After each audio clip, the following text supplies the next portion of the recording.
Hey guys, welcome to my YouTube channel, and for today's video is I will harvest the vermicast that my mom did this one. So ako na ang nag harvest. So vermicast, also known as worm castings or worm humus, is the end product of vermicomposting, where earthworms break down organic matter. It's essentially the worm's feces containing a high concentration of nutrients and beneficial microbes. Vermicast is a valuable soil amendment and fertilizer, improving soil structure, fertility, and plant health. So maganda ito na sige, basahin ko na lang tong So here's some more details explanation what it is. Vermicast is the organic matter that worms have digested, excreted. It's often referred to as worm casting, worm poop, or worm manure. It's a dark, rich looking material with a small pellet-like texture. How it's made: earthworm, like red wigglers, are feed organic materials like food crops, yard waste, and manured, like manured of the cow, goat, a chicken, but it's dry, so not allow the wet texture, manured. So the worm breaks down the organic matter, and the result casting are rich in nutrients and beneficial microbes. So ito na yun yung kinalabasan. Benefits: improves soil structure, increases fertility, boosts plant health, repels pests, enhances microbial activity. Uses: soil amendment, fertilizer, seed starter. So where to find that? Vermicast is available for purchase from various resources, including online retails, local garden centers, and farmers.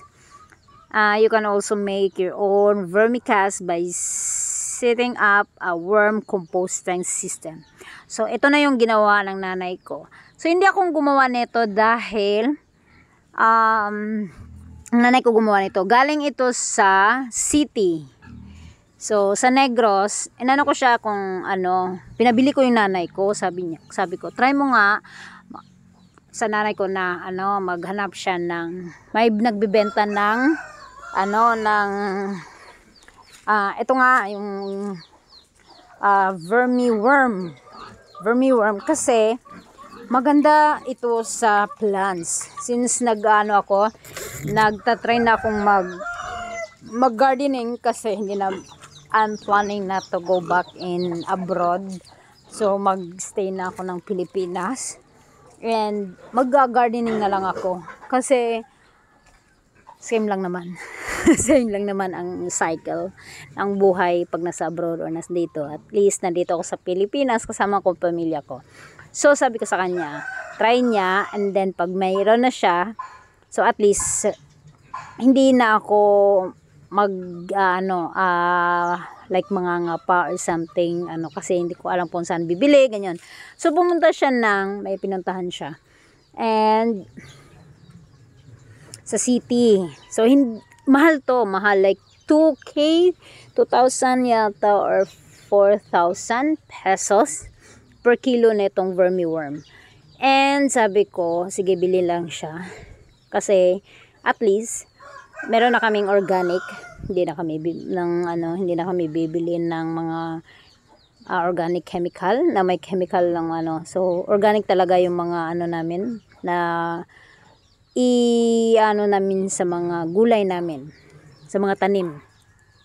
So sabi ko, sige, siya. And then kasi maraming ginagawa ng nanay ko, so hindi niya maharap lahat. So ngayon ay nag-harvest ako kasi sabi ko parang wala na silang pagkain. So ang nito is 3 weeks dapat may may naka-set up mo na yung paglalagyan nila. So ang inaano dito is yun na nga, manured. Dry talaga siya, dry na dry. Hindi siya wet or something, ano. Manured, yung mga balat na mga pagkain, yung mga fruits like saging, sa mga vegetables na mga balat na mga ano-ano dyan, itatabi lang, and then yun ihahanay lang sa sako, kasi ang nilagay namin is sako. So yung iba napanood ko kasi nung nasa ano pa ako, napanood ko yung mga videos na naggawa sila sa ref na yung puti nilagyan nila, may drain, and gumawa sila ng tangke na maliit na may drain din ng may drainage sila na maliit. So yung nila, yung tubig nito, pwede din to pang fertilize. So, pwede siyang pandilig sa halaman, sa mga kung anong mo, kasi fertilizer din tong nila, yung katas nung galing sa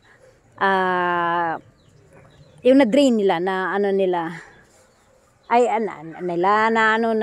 ng bed mo, kasi katas yan. So, fertilizer yun.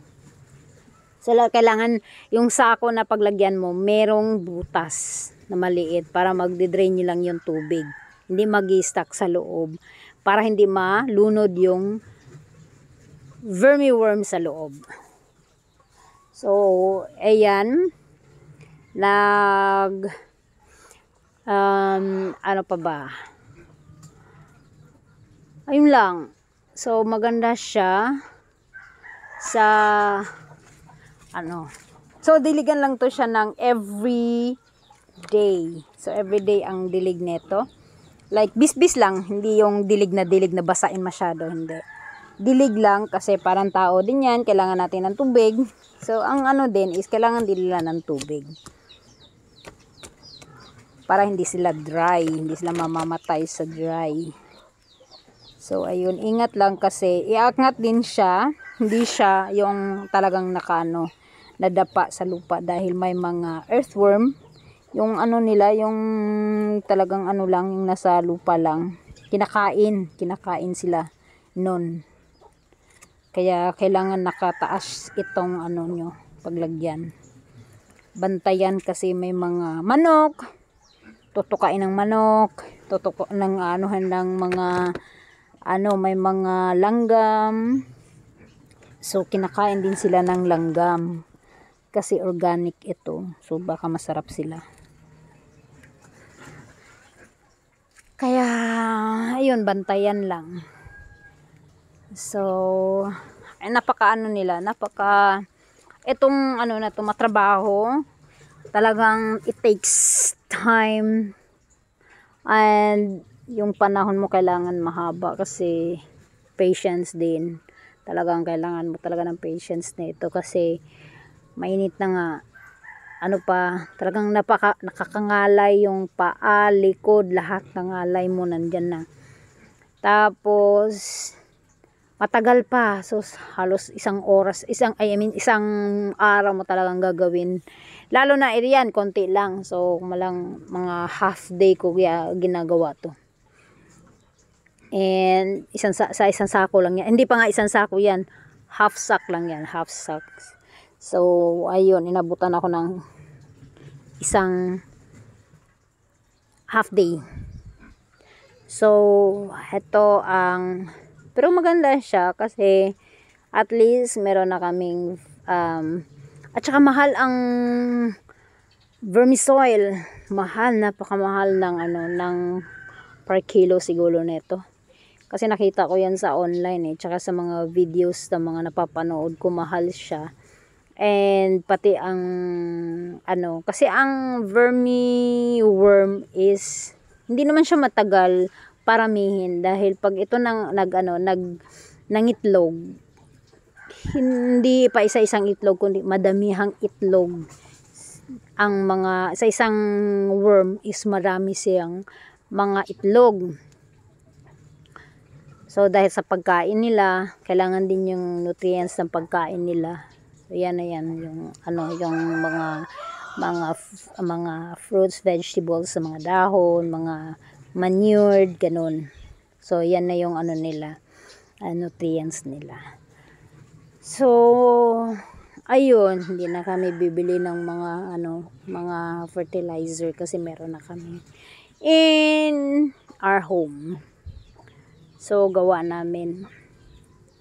And fresh talaga yung mga namin, lang organic, walang chemical yung mga pagkain na kinakain namin, dahil talaga is organic, dahil sa mga pinagagawa namin na mga composting.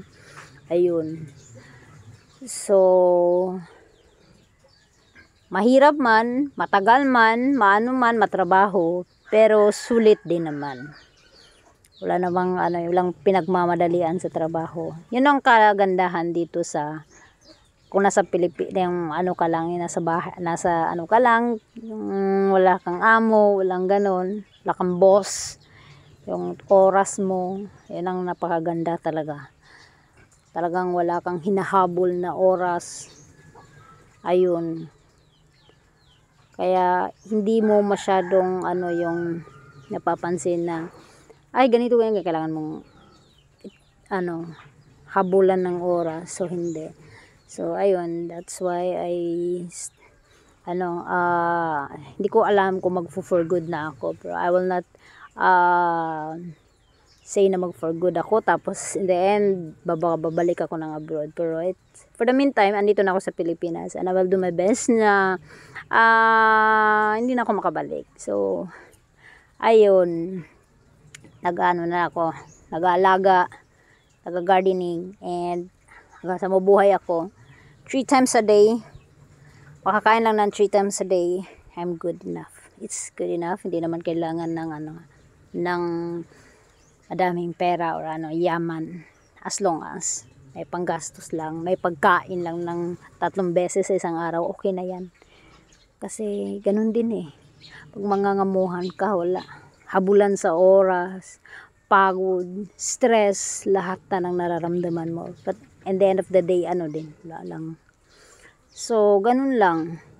Ang trabaho mo, bayad lang din sa kung anong mga so, wala. So, ayan. Pero at least may trabaho. Pero ngayon, I will not say na hindi na ako mag-abroad. But for now, I am happy and contented with my life here in Negros, sa probinsya. So, hanggang dito na lang ang ang pag-yayaw-yaw ko. So, thank you for watching, guys. Please do like and subscribe.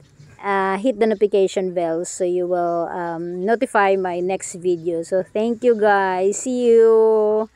Bye-bye. Ito na yung mga na-harvest ko. Bye, guys. Love lots. Thank you.